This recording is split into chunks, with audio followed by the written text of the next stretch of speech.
you, everybody. Thank you.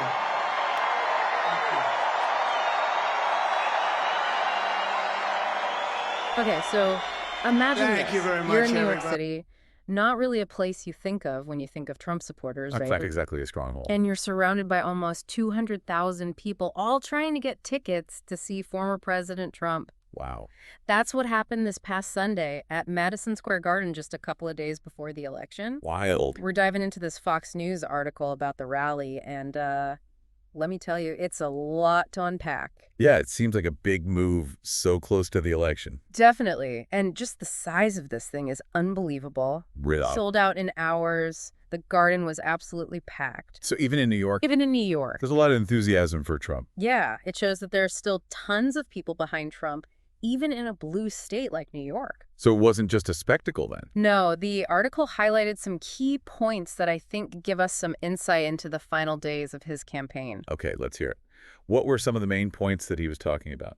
He spent a lot of time on immigration, which we know is a big one for him. Right. He was really emphasizing his tough stance on it. Oh, yeah. He even said he wants the death penalty for migrants who kill American citizens or law enforcement officers. Wow.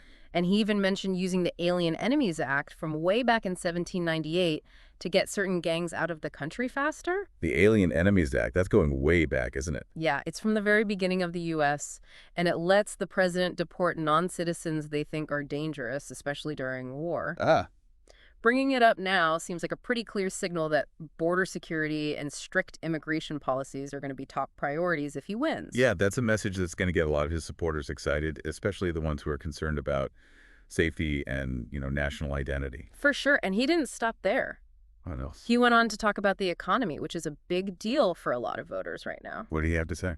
Well, he really focused in on inflation and the cost of living. I bet. And he actually made some pretty big promises if he's elected, Right. like cutting energy prices in half by January 2026. Wow, that would be huge for a lot of people. He also said he'd get rid of taxes on tips, overtime pay, and even Social Security benefits. Those are some major promises reaching out to everyone from working class folks to retirees. And this is the part that I found kind of surprising. What's that? He talked about the Republican Party as the party of inclusion. Okay. He was talking about how more and more Jews, Muslims, Catholics, and other groups are joining his movement. So it sounds like he's trying to broaden the appeal of the Republican Party and change how people see it. Challenge the idea that it's a party for only one type of person. Yeah, exactly. By showing the diversity of his supporters, he's trying to make it seem more welcoming and maybe attract voters from different backgrounds. Interesting tactic. And the article mentions all these famous people who spoke at the rally. We're talking Melania Trump, Elon Musk, Robert F. Kennedy Jr., even Hulk Hogan. That's a pretty diverse lineup. Definitely, they all bring their own unique style and probably appeal to different types of voters. Makes sense. So what did they talk about? Well, Melania was, her usual graceful self. Okay. And then Elon Musk showed up wearing a black Maggie A hat. A black Meg A hat. Yeah, he called it Dark Gothic Maggie A. Classic Elon. And he didn't stop there. He actually promised to cut government spending if Trump makes him the Secretary of Cost Cutting. The Secretary of Cost Cutting. I wonder what that would look like. How would that affect government programs and, how does that fit with his own business interests? Yeah, it's a move that's got people talking, for sure. For sure. Robert F. Kennedy Jr. also really went after the Democratic Party. Oh, yeah. Yeah, he accused them of causing wars and dividing the country. Huh. Both Trump and Kennedy basically said the Democrats are controlled by the radical left. That seems like a pretty clear strategy to create that us versus them feeling. Right, which is something Trump has always done. It's an age-old political tactic to energize your base by making your opponent look bad. So we've got this huge rally in a city that's usually pretty liberal, bold promises about immigration and the economy, a bunch of different speakers, and a clear attack on the Democrats. This feels like way more than just a campaign event, wouldn't you say? Oh, yeah. It was definitely planned to get his supporters excited and to make him look strong going into the final days of the election. Exactly. It's a big statement that Trump's still a major player and his campaign's going to keep fighting hard until the very end. It really makes you think, what does this level of support for Trump, especially in a place like New York City, tell us about what's going on in American politics right now? I mean, this rally wasn't just about getting votes. It was about sending a message. That's a really good point, and there's a lot to think about there. But before we get into that, I want to talk a little bit more about some of the other people involved in this rally. We've touched on a few of them, but there are some really interesting things going on, especially with people like Melania Trump and Elon Musk. Yeah, their presence adds a whole other layer to this event. Let's get into that next. It's pretty interesting how Trump got all these different people to speak at this rally. Yeah. You've got his wife, Melania, tech guy, Elon Musk, and even Robert F. Kennedy Jr., who you don't usually see with Republicans. It's almost like he's showing off how many different types of people support him. Yeah, like a who's who of Trump fans from all walks of life. Exactly. And they all bring something different. Yeah. Like Melania Trump. She doesn't really speak that much in public, but when she does, people listen. She's definitely got a presence, and she's got influence. What do you think she was doing at the rally? I think there are a few reasons she was there. First, it makes Trump look like he has a stable family, even with all the drama surrounding him. Like, hey, we're just a normal family, even with all this stuff going on. Right. And second, it softens Trump's image a little. Oh. Melania always seems so calm and put together, and that contrasts with Trump's style, you know. It's like she balances him out and appeals to voters who don't like how aggressive Trump can be. Okay, so Melania's there to make Trump look more stable and relatable. And then you've got Elon Musk, who's always kind of unpredictable. Oh, yeah. Musk is great at getting attention. Did you see that dark Gothic Meiji hat he was wearing? Of course, it was all over the internet. Mm. But beyond the theatrics, what do you think it means that he was at the rally? Does it say anything about his politics or what he might do in a Trump administration? It's hard to say for sure, but it's pretty clear that he's not afraid to be seen with Trump, even in a place like New York. Mm-hmm. Some people think that he really agrees with Trump on things like making it easier to do business and focusing on new technologies. Which would make sense considering Musk's businesses and all the things he's trying to do with technology. Right. And then there's that thing he said about cutting government spending if he becomes Secretary of Cost Cutting. Yeah. That's a pretty big statement, and it makes you wonder how much power he would have over government policies. Would he actually be able to cut that much spending? And what would happen to important services if he did? Those are good questions. It's definitely something to think about. I think people who believe the government is too big and wastes too much money would probably love it. And speaking of people who do things their own way, we can't forget about Robert F. Kennedy Jr. It's kind of shocking that he was at the rally. Yeah, it's definitely not what you'd expect. He's part of the Kennedy family, which is like a Democratic dynasty. Why would he go to a Trump rally? Well, he's been criticizing the Democrats for a while now. He thinks they're too influenced by big companies, and he's worried about the environment and even vaccines, which makes him different from a lot of Democrats. So even though they come from really different backgrounds, maybe they agree on some things. I think that's right. They both don't really trust the government, and they think the system is rigged against everyday people.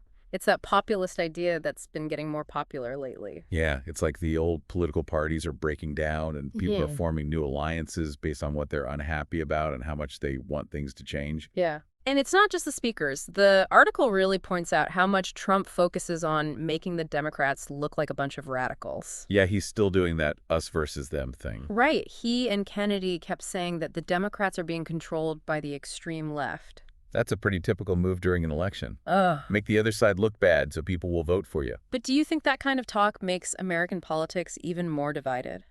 It's definitely something to worry about. Yeah. When you use that kind of language, it makes it harder for people to find common ground and work together, even on things that affect everyone. It's like he's saying you're either with us or you're against us. And that message really works for people who feel like nobody's listening to them or like the system doesn't care about them. It shows how important this election is and how both sides are trying everything they can to get people to vote for them. And it makes you wonder about the future of American politics.